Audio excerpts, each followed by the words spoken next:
All right, everybody, we've got another very special guest for you, a returning special guest, because apparently this month is returning guest month. I want everybody to welcome back to the show, David Lucarelli. Welcome, David.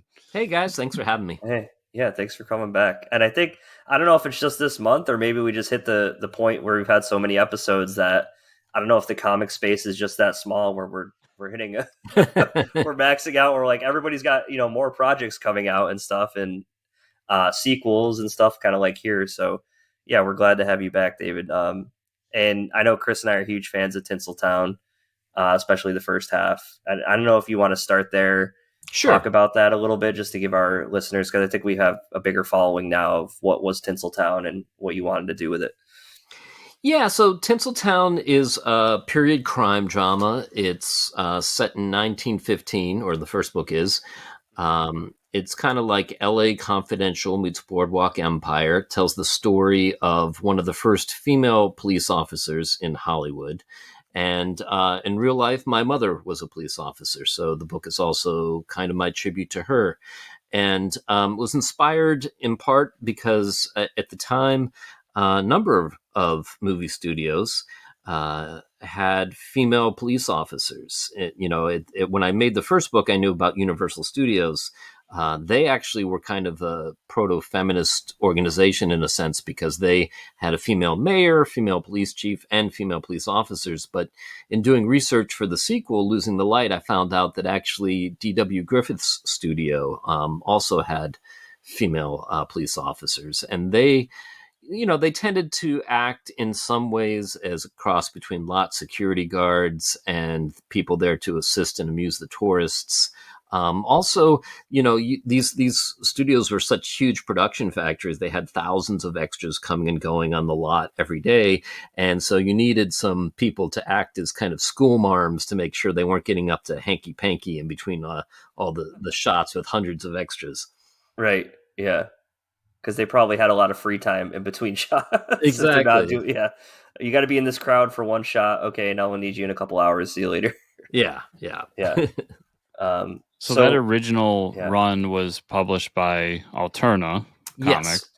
And then you did a sequel, which is what we're here for today, which was also published by Alterna, but now you're doing the trade. Yeah, and both of these trades are what I call director's cuts. So the first trade that Alterna put out has 5 additional pages of comic story, and it's got a bunch of additional unreleased pinups and things like that. The second one, Tinseltown Losing the Light, that also is going to have 5 additional pages of story and some unreleased pinups, and an introduction by Tony Isabella, who created Black Lightning. Oh wow, nice! That's really cool. So how did you make that connection with Tony Isabella? Somebody told me that he posted something nice about Tinseltown and that he was a fan of the book, and so I just reached out to him and I said, "Hey, would you like to write the introduction for the second volume?" And he said, "I'd be honored." So that was nice because I grew up reading his stuff and reading his column in the Comic Buyer's Guide, which before the internet happened along was sort of the weekly guide to the comic book industry. Right. That was like your forums and news sites. Yeah, really. That's pretty crazy. That's awesome. What a cool interaction for that to happen. And I think Chris and I had talked about this a little bit because as far as like comics go and what we read and what we pick up, and not necessarily even the big two like DC and Marvel and stuff, this book, Tinseltown, wasn't something that, we had heard and been like, I remember we talked to you early on. I was like, okay, 1950s, a female police officer. But the way you talked about it was like, wow, there's actually a very interesting story and like a look into a world that we had no idea about. And yeah, I think we really enjoyed the first volume of it. Yeah, so I mean, Tinseltown, it's actually 1915, but 15, yeah. And it's also a tribute to my mother, who was a police officer for the Pittsburgh Police for 20 years.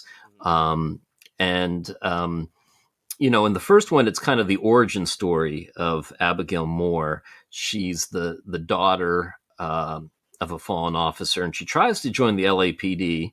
Mm-hmm. The LAPD had a very limited number of female police officers at the time. largely because there were teenage runaways and prostitutes and drug addicts that were female, and the male officers didn't feel comfortable strip searching them, obviously, so they ended up hiring Mhm. some females. But there's no room for her, at least at that time, in the Right. LAPD. So she does the next best thing, which is she responds to a call for an audition to become a police officer at Utopia Studios.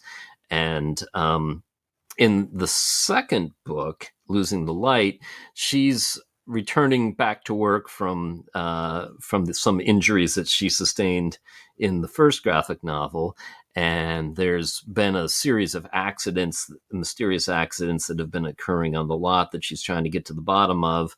Meanwhile, one of the studio's big stars gets involved in a big sex scandal, and there are protesters on the lot and politicians calling for the banning of her films, and Utopia Studios is suddenly in some pretty dire financial trouble because of that. And they're about 2 weeks away from not being able to make bankroll when a German director comes along and says, "Hey, I've got this production I want to put out. It's going to be a big costume drama, and don't worry about shooting it on the lot. I know you've had these accidents. We're going to film it down in Mexico, and this is going to put Utopia back on the map." Mhm. And Abigail Moore's boss, Miss Redwood, says, "You know, this sounds a little too good to be true. I want you to go down to Mexico with the film shoot and babysit it, make sure it's all on the up and up." And spoiler alert, it's not. All hell breaks loose, and a lot of dark stuff goes down. By the end of it, Abigail Moore emerges not the same person she went into this adventure being. It would be a very short series if everything just went That's true. smoothly That's and true. everybody Right. was happy at the Right. end. Yeah, she goes down happily ever after. End of issue 1. Nothing bad happens. That's right. Yeah. Yeah, Uh, I yeah. remember when we were like first diving deep into the Turner crowd, and this is the book that kind of stood out. No offense to any of the other guys, because there's a bunch of wonderful books and that they publish. But because this was not only something like Mike said that I wouldn't normally like gravitate towards, but when I read it, I couldn't believe how much I enjoyed it. And I think a big part of that is after getting to know you, David, your love for Hollywood and especially like classic Hollywood really shines in the book, at least the first volume, and all of that history that you put into that, even if you are using kind of pseudo names and everything for it. Can you talk a little bit about that? Sure. Yeah, I definitely. Well, for one thing, I've been working in modern day Hollywood for 20 plus years, recording ADR on the Fox lot. And now there's a place that I work at in Hollywood called Periscope, Post and Audio. But I've also done a ton of research into the classic period of Hollywood, everything from taking the Hollywood walking tours to reading books about the history of Hollywood and how that is entangled with the mob, as many new businesses coming up at that time were, and especially for Tinseltown Losing the Light, also doing research about the state of espionage in America during the First World War, because it's interesting. There's a great book out there called Dark Invasion that details some of the espionage that occurred on the East Coast. That was largely covered up by our government, where there were ships that were sailing to give supplies to the Western Allies during the First World War that kept on blowing up because of pipe bombs. And the United States basically covered it up because they were trying to delay their entry into the war. Oh, wow. Yeah. So they didn't want to be like, hey, there, we need to get involved, right? That's crazy. Wow. Yeah, I mean, I think they knew eventually they would have to get involved, but it was a matter of American business companies were making money hand over fist, and ostensibly they were neutral and they were supplying to both Germany and Germany's enemies. But because of the way the blockades were set up, they were really just supplying to Germany's enemies. Yeah. Yeah. Exactly. Yeah, that is interesting. And um, as far as Tinseltown goes, Do you think you have more stories to tell after this, or is this kind of like the? Do you think the end to Tinseltown? No, I think there's going to be more. I think each arc kind of has its own themes. Tinseltown losing the light. One of the themes is the nature of identity and names, because who are the people that change their names? On one hand, you have actors and actresses that come out to Hollywood that want to reinvent themselves and maybe drop a last name that betrays their ethnic origin at the time. Then you also have spies, right, on both Okay, sides that change right. the name, and then you have women that get married. So that's kind of an interesting, coming together. Uh, Eventually, I'm going to do volume 3, which is going to be called Tinseltown Lady Killer. And that one, the theme is really going to be the nature of fame and kind of the dark side of fame as well. On one hand, you have uh, really around 1916, 1917, we're establishing the what we think of in terms of the modern concept of being famous, right? Where people elevate you and put you on this pedestal, and suddenly you're free of having to obey any of the laws of conventional morality. Obviously, that can lead to a lot of trouble.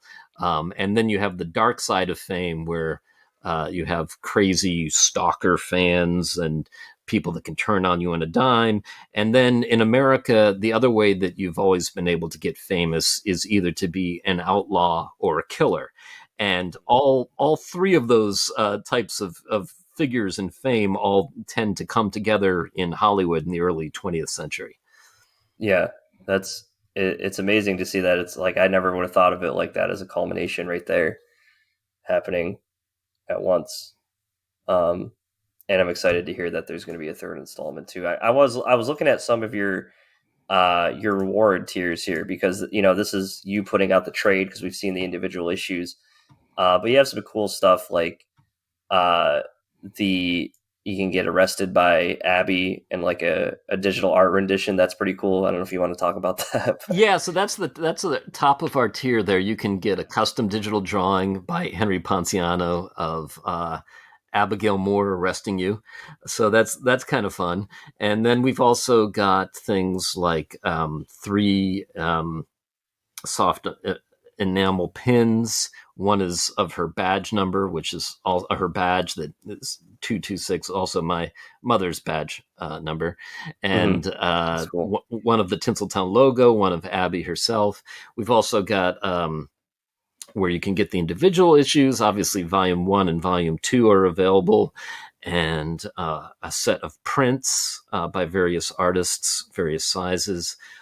You can also get the other book that Henry Ponciano and I do, or did, I should say, The Children's Vampire Hunting Brigade, which is a 3-volume set.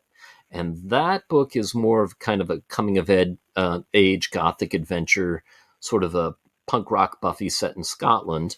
And the reason it's set in Scotland, it was inspired by the real life Gorbals vampire incident. So, 1950s Scotland, hundreds of school kids went looking for a vampire in this one cemetery. It was considered mass hysteria in real life. In our book, they find it, they form the brigade, and then a half century later, there's a couple juvenile delinquents drinking in that graveyard the night the vampires come back. Yep, and I have that. It's actually on my bookshelf. I have that hardcover set. Oh, cool. Oh, thank you. Yeah, I think it's signed too. So yeah, it's one of my. It's on my bookshelf. I love that Oh, awesome. with the slipcase. And I mean, we got to talk about this one too. The one-on-one interview with David Lucarelli himself. That's pretty Yeah, cool. yeah. Well, like I've done this before, and Yeah. people sometimes want to talk to me. I've played in rock bands for decades, and sometimes people just want to hear crazy stories about life in a Hollywood-based rock band, or sound engineers. If you're out there, if you want to talk about recording ADR, or some of the hmm times I've worked with various movie stars, things that I wouldn't necessarily talk about on a Yeah. podcast that goes out to the public, but one on Right. one, I can probably tell some interesting stories. And we could attest to that. I mean, we've had some off recording discussions and conversations with David. We try to focus on comic books on the show for everybody, but you definitely have had some fun Hollywood stories. And I mean, you could look through David's IMDb page. He's worked on almost any type of genre you can imagine. Yeah, from the Marvel movies to Yeah, Star Wars to The yeah. Simpsons, and recently, this past year, I worked on a couple interesting the Hellraiser movie, the Halloween Oh, Ends movie. yeah. How was that? Because I did see that pop up on your page. Have you done a lot of horror before? Not a ton, not a ton. Yeah. Yeah, it just it was cool. For Hellraiser, we did the star Hmm. of the film, and it was actually the second picture that I worked on her with, and I can't for the life of me think of her name, but she's Is it terrific. Odessa That's it, Odessa. or Yeah, Jamie? Odessa. Yeah, Odessa. Odessa. Yeah, Yeah. and Yep. she gives a really good, interesting performance in that film. I think we'll probably see a lot more of her. And it's got to be interesting, like doing the audio because they don't have any of the makeup on either, so they just have to, um, or for like for any type of horror, like or any type of thing where they're wearing a costume, it's like you have to believe that they're the person just from the voice as well. Like, do you see them? You must see them like really getting into it, even though it's just an audio recording, right? Yeah, especially with horror, you end up doing a Yeah. lot of like screams at the top of their Hmm. lungs, and That's gotta be crazy. I didn't even think about that. Like blood curdling screams in the oh scene. yeah, oh yeah.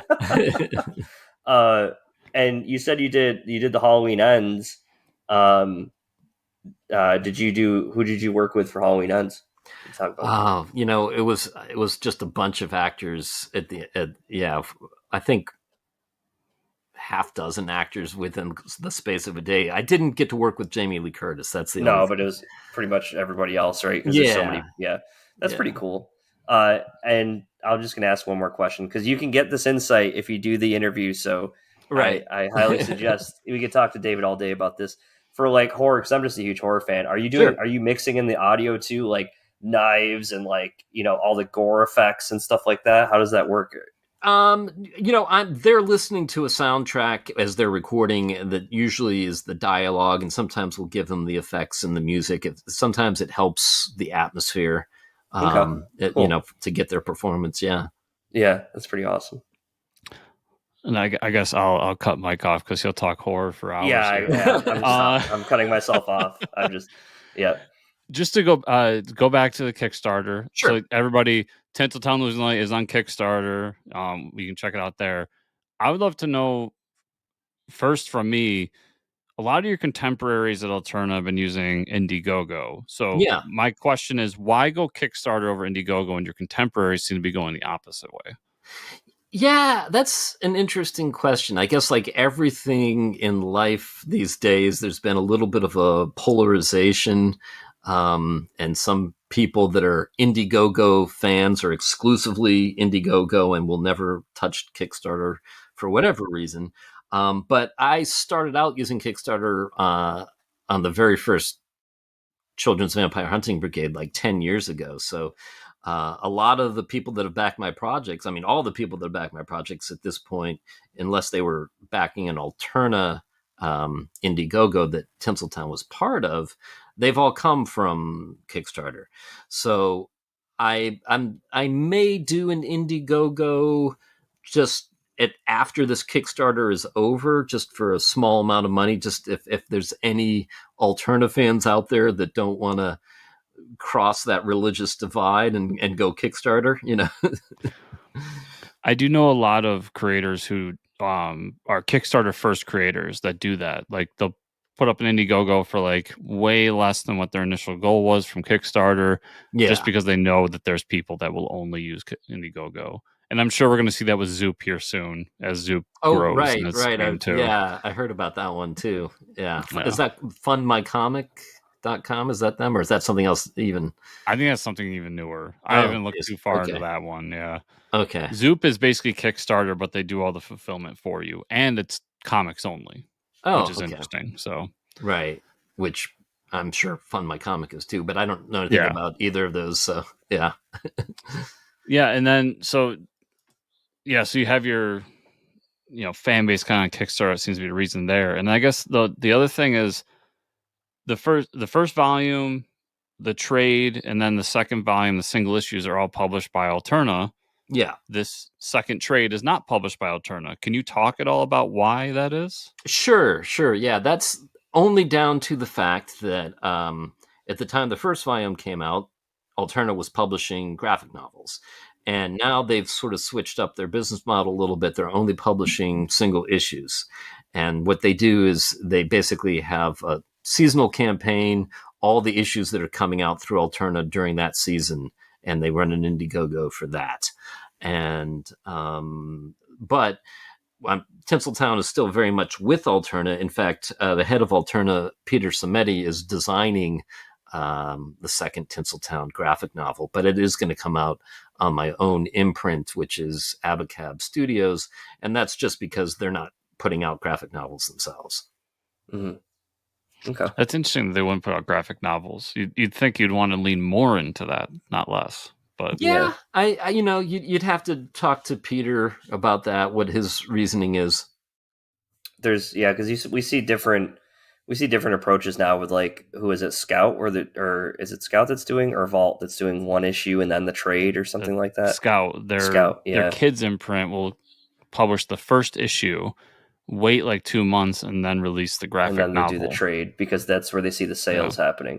That's very interesting that you say that, because I kind of adapted a similar model when it came to volumes 2 and 3 of the Brigade, where I put out a first issue, and then I put out the trade.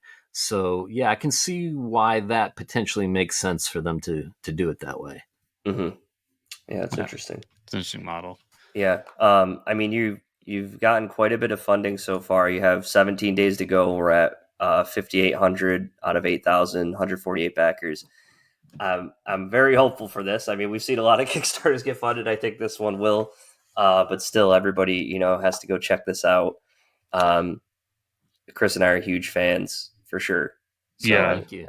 I should mention too, one of the reward levels we didn't talk about is there's one where you can watch a pay-per-view version of a play that I wrote and directed last year called Crude. I did see that. Yeah, and Crude is a play that I wrote about a completely fictitious band that rose up from the gutters of Hollywood to become a cultural phenomenon, and how for one brief shining moment it seemed like everything was possible. And it is in no way affiliated or endorsed by Motley Crue or any of its members. I love it. That is so awesome. And there's also a tier where you can get all of the music from the band you were in as well. That's right. Yeah, Dame Fortune is a band. If you're into Kiss, Motley Crue, Guns N' Roses, you might like what we were doing and what we did. And we put out 3 albums and a DVD, and you'll get that, and then you'll get digital versions of all that, plus all the stuff that we've released since then, digital only. Yeah, and as Mike said, like you're fairly close to your funding. 17 days ago as we're recording. As this launches, it'll be exactly 2 weeks. Have you put any thought into like stretch goals or anything like that, assuming you get to that point? Yeah, hopefully, fingers crossed. I think the stretch goals are just going to be additional pinups, because at this point, we've got 3 additional pinups that the world hasn't seen, and then there's a bunch of artists, some returning artists that did pinups in the first volume, and then some new artists that I haven't worked with yet that have expressed interest in being a part of it. So I'd love to have a bunch of extra pinups. I'm looking into the possibility of maybe adding T-shirts. I have a cool logo and that would look really good on a T-shirt, but I'd probably have to get some additional art from Henry Ponciano to make it all work. And T-shirts aren't necessarily like a high profit thing to add to a Kickstarter. Like at the end of the day, you're lucky if you're making $5 on it. Yeah. But at the same time, it's a cool thing, and people have expressed some interest. So we'll see. If we make funding, I might add that as a stretch too. That's cool. Yeah, very cool. the one thing I like better than a comic book T-shirt is an indie comic book T-shirt. Right. Yeah. So I'm a sucker for that stuff. Yeah, man. Yeah. I really hope this gets funded. I have no doubts that it will, but we're super excited for it. Thank you, guys. I appreciate that so much. Yeah, and I think it's cool that you're incorporating all the other stuff that you've done, like the play, the music. You bring that all together, and is available in the Kickstarter too. And before we let you go today, do you have anything else you want to talk about coming up, or? After this, I will eventually get to Tinseltown 3. There's a couple things I want to do before then. In terms of comics, I'd love to do a horror anthology. I've got some ideas in mind for that. And I'd love to do an all ages kids superhero book. Wow. Those are like two ends of the spectrum. Yeah, exactly. All ages kids superhero, then horror. Exactly. Awesome. Yeah.